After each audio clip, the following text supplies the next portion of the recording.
1898 no fue simplemente un año, fue una herida histórica, un punto de inflexión que transformó para siempre el papel de España en el mundo. Aquella guerra, la llamada Guerra Hispano-Estadounidense, no solo marcó el final de un imperio de más de 300 años, sino que evidenció con brutal claridad el declive de una potencia global que ya no podía competir con las nuevas fuerzas emergentes.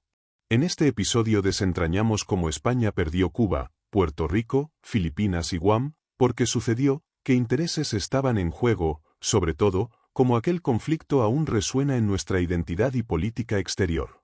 Todo comienza en Cuba, donde desde hacía décadas el movimiento independentista estaba en ebullición. La isla era la joya colonial más preciada de España, tanto por su producción de azúcar como por su ubicación estratégica en el Caribe.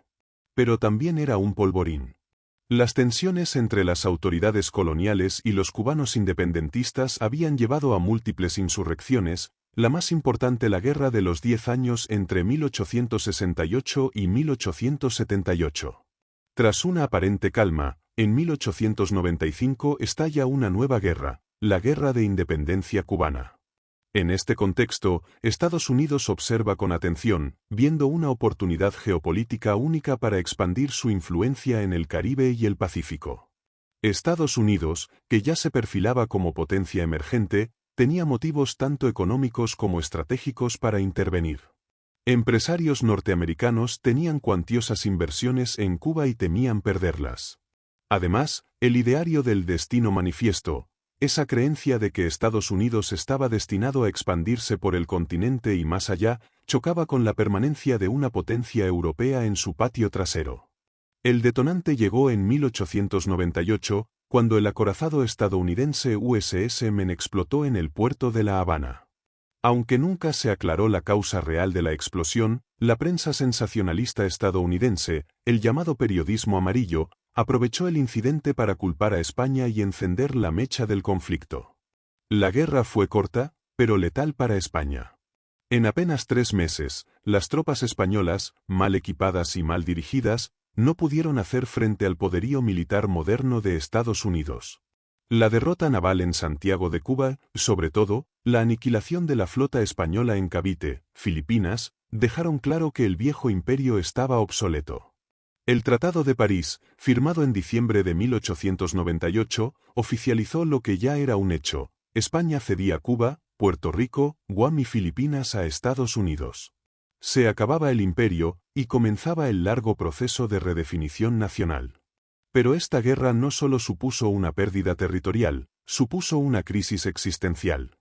De repente, España dejó de ser una potencia colonial y se convirtió en una nación encerrada en sí misma. El impacto psicológico fue devastador. Intelectuales como Unamuno, Azorín o Baroja, conocidos como la generación del 98, comenzaron a preguntarse: ¿qué es España? ¿Quiénes somos? ¿Qué hemos hecho mal? A nivel político, el desastre puso de manifiesto la corrupción del sistema, la falta de modernización del ejército y el atraso estructural del país. Desde una perspectiva geopolítica, la Guerra del 98 fue mucho más que una guerra entre dos países. Fue el momento en que Estados Unidos se convirtió en una potencia global. Controlando Cuba, el Canal de Panamá en construcción, y Filipinas como puerta hacia Asia, Washington se proyectaba más allá de sus fronteras. Para España, significó el final de su rol como actor global y el comienzo de un siglo XX marcado por inestabilidad, guerras civiles y pérdida de influencia. A partir de entonces, España se replegó a su interior, tratando de recomponer su identidad sin el marco imperial que durante siglos la había definido. La pregunta clave es: ¿fue inevitable? Muchos historiadores creen que sí. El sistema político español era débil, la economía colonial dependía demasiado de viejas estructuras, y el ejército estaba anclado en tácticas del siglo XIX. Pero también hubo errores estratégicos: subestimar a Estados Unidos, no aceptar reformas en Cuba a tiempo, y una visión cerrada del papel de España en el mundo. La derrota no fue solo militar, fue cultural, económica y moral. Sin embargo, la historia no termina ahí. El legado del 98 sigue vivo. Las relaciones con hispanoamericanas quedaron marcadas por un complejo postcolonial, y el trauma de haber perdido un imperio aún pesa en la política exterior española. Muchos analistas creen que la dificultad de España para proyectarse internacionalmente en el siglo XX, o incluso su inseguridad estratégica en Europa, tiene raíces en ese desastre. Y hoy, cuando España intenta recuperar su influencia a través de la Unión Europea o Iberoamérica, la sombra de 1898 todavía se asoma.